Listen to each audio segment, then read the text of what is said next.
Most Australians will retire with less super than they think, and it's not because they made bad decisions. It's because almost nobody tells you the actual number until it's too late to fix it. The system runs on percentages and jargon, not real dollar figures, so most people are flying blind on the single biggest financial outcome of their working life. And the timing on this one matters more than usual. The super guarantee just moved to 12%, but wages growth has been sluggish, cost of living has eaten into voluntary contributions, and the ATO's own data shows the average balance at retirement is falling well short of what's needed for a comfortable life. So today we're answering the one question almost nobody gets a straight answer to. How much super do you actually need to never work again? And once you hear the real number, you'll understand exactly why so many Australians are on track to fall short. Let's start with the figure that should be burned into your memory. According to the Association of Superannuation Funds of Australia, a single person needs around $595,000 in super to fund a comfortable retirement, and a couple needs close to $690,000 combined. That's assuming you own your home outright with no mortgage. If you're still renting or paying off a loan in retirement, that number climbs dramatically because housing costs don't disappear just because your income does. Here's the tricky part. Most Australians aren't anywhere near that figure. The median super balance for people approaching retirement age, 60 to 64, sits at roughly $205,000 for men and even lower for women. That's less than a third of what's actually required. Think about that. The gap isn't a rounding error. It's the difference between genuine freedom and going back to work at 68 because the money ran out. So why does this happen to people who are working hard and doing everything they're supposed to? It's not laziness, it's structural. The compulsory super guarantee was only ever designed as a floor, not a full retirement plan, and for decades it sat well below 12%. Anyone who spent their 20s and 30s on lower contribution rates, casual work, parental leave, or career breaks has a permanent hole in their balance that compounding never gets the chance to fill. And here's the part that should worry you. Women retire with roughly 25% less super than men on average, largely because of time out of the workforce for caregiving, and that gap almost never closes on its own. This isn't a personal failure. It's a system built for a continuous, full-time career that most real lives don't actually follow. Let's break the target down by age because a single N number doesn't tell you if you're actually on track right now. Industry benchmarks from the major super funds suggest that by age 30, you should be sitting around $60,000 to $80,000 if you're on a typical salary and want to stay on pace. By 40, that figure should be closer to $170,000 to $220,000. By 50, you should be approaching $350,000 to $400,000, and by 60, you should be within striking distance of that $595,000 target for a single person. Here's the uncomfortable part. Most Australians in every one of these age brackets sit below the benchmark, some by tens of thousands of dollars. If you check your balance against these numbers and you're behind, that's not a reason to panic. It's a reason to act now because every year you wait makes the required catch-up contribution larger and the compounding window smaller. Now let's talk about the compounding math because this is where the real damage happens quietly. If you start contributing extra to super at 25 instead of 35, even a modest additional $100 a fortnight, compounding at historical super fund returns of around 7% a year means you could retire with well over $200,000 more than someone who started a decade later.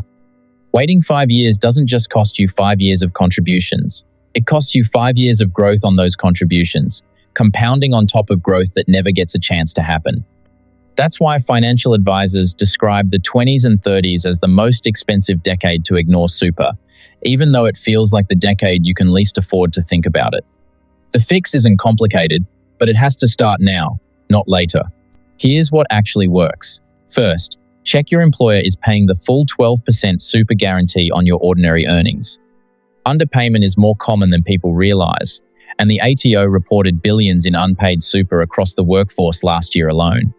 Second, if you can manage it, use salary sacrifice or after-tax contributions to add even a small amount extra because concessional contributions are taxed at just 15% inside super compared to your marginal tax rate outside it. That's essentially the government subsidizing your future for choosing to save. Third, consolidate your super if you've got multiple accounts from different jobs. Multiple accounts mean multiple sets of fees and multiple insurance premiums quietly eating your balance, and consolidating is one of the fastest wins available with almost zero effort. Fourth, actually check your fund's performance against APRA's annual performance test. A fund charging high fees while underperforming the benchmark can cost you tens of thousands over a working life, and switching funds takes about 15 minutes online. And here's something no one talks about enough. Insurance inside your super, life insurance, total and permanent disability cover, income protection, is often bundled in by default and quietly deducted every single month, whether you need it or not. If you're young, healthy, and have no dependents, that premium might be draining hundreds of dollars a year for cover you'll never claim. It's worth checking, not canceling blindly, but checking because that's money that could otherwise be compounding toward your actual number. There's also a fifth lever that most people never touch, and it's the government's own co-contribution scheme.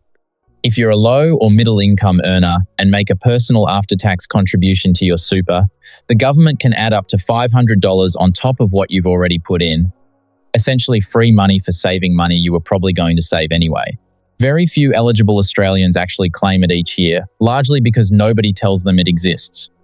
Similarly, spouse contribution offsets let a higher earning partner top up a lower earning partner's balance and receive a modest tax offset for doing it, which is particularly useful for closing that gender super gap we talked about earlier. None of these require a financial advisor or a complicated strategy. They require 10 minutes on your super fund's website and the decision to actually look. One more thing worth flagging before we zoom out. Retirement isn't just a super number, it's a lifestyle number. And the $595,000 figure assumes a comfortable but not extravagant retirement, covering things like private health cover, a reasonable car, some travel, and eating out occasionally. If your idea of retirement involves regular overseas trips or a more generous lifestyle, the real target sits higher, closer to $750,000 or more, depending on how you want to live. That's not meant to be discouraging. It's meant to make the number personal rather than generic, because the whole point of checking your balance against a benchmark is to know exactly what you're working toward instead of guessing and hoping. So let's zoom out. The real target is somewhere around $595,000 for a single person or $690,000 for a couple, assuming you own your home outright. Most Australians approaching retirement are falling short of that, not because they're careless, but because the system's default settings were never generous enough, and compounding punishes delay more than almost anything else in personal finance. The good news is that none of the fixes require dramatic sacrifice. Checking your contribution rate, consolidating accounts, reviewing fees, and starting even small voluntary contributions early can close a gap that feels impossible from a distance. This is the real test of financial maturity. It's not about earning a fortune. It's about making sure the money you're already generating every single fortnight isn't quietly leaking away in unpaid contributions, high fees, or insurance you don't need. The people who retire genuinely free aren't the highest earners. They're the ones who found the leaks early and let compounding do the heavy lifting for decades instead of years. If this video gave you a real number to aim for, drop a like, subscribe to the channel, and turn on notifications. Thanks for watching, and I'll see you in the next one.